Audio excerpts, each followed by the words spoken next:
Welcome to Crisis in Perception, where we examine the systems shaping our world one book at a time. You know that feeling? Like we live in a world that's just jam-packed with choices. But when it comes to real, deep change, it feels like we're hitting a brick wall. Or how protests and new ideas just kind of get swallowed up by the system and nothing really shifts. Well, the philosopher Herbert Marcuse thought he knew exactly what was going on.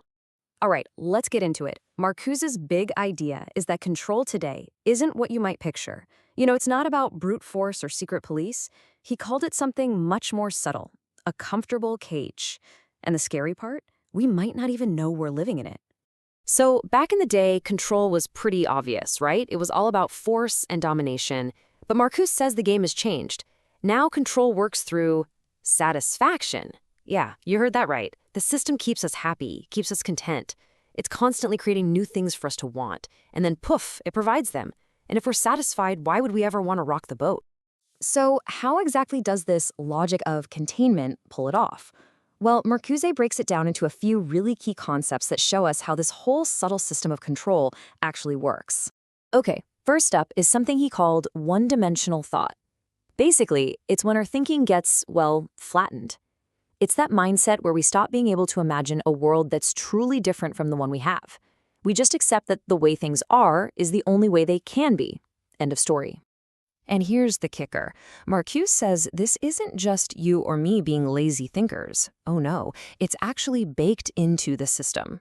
It's a way of thinking that celebrates focusing only on what is, on the hard facts, and kind of scoffs at those big, dreamy ideas about what could be. If you try to think outside the box, you're dismissed as being unrealistic or, not scientific enough. All right, next, let's talk about false needs. This one's going to sound familiar. You know that constant itch to get the latest gadget, or that feeling that you have to keep up with the newest fashion trends? Marcuse would say those aren't your real needs. They're desires planted in us by the system to keep us on a hamster wheel of consumption, chasing things that don't really lead to true happiness.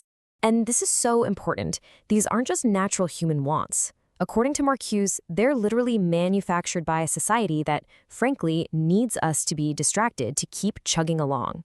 So yeah, we might feel like, I really want that new thing, but he's arguing that feeling is actually being pushed on us from the outside.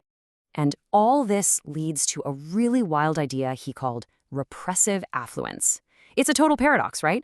The very things that make our lives comfortable, our high standard of living, all the stuff we can buy, can actually be the tools that keep us in line. They make us so comfortable that we become passive, happy with a system that might actually be chipping away at our real freedom. I mean, just think about it for a second. If you're happy, if you got all the goods and services you could want, why on earth would you start demanding a completely different kind of society? Especially one that might be less comfortable, even if it promised to be more free. It's a tough question, and in this view, our own happiness becomes a kind of quiet agreement with the status quo. And the last piece of the puzzle is what Marcuse called technological rationality.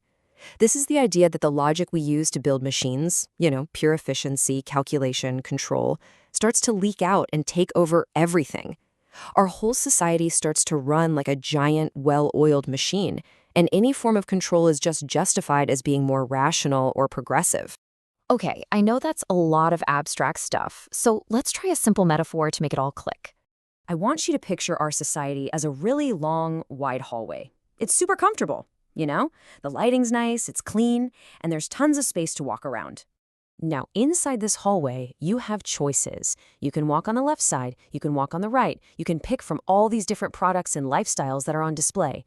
But here's the catch. There are no doors. There's no exit. You can't step outside the hallway into a different building, a different world. And that, right there, is the comfortable cage.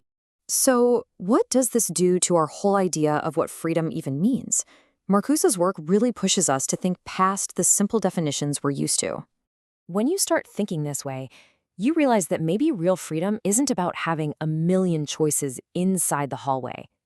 It's not about picking between brand A and brand B. No, true freedom is about having the ability to question the hallway itself. It's the freedom to imagine and then actually build a door, to create a completely new reality that isn't just a slightly different version of the one we're already in. And that leads us to one last really tough question Marcuse leaves us with. If the system is so good at just absorbing any and all opposition, what would a real act of defiance, what he called the Great Refusal, what would that even look like today?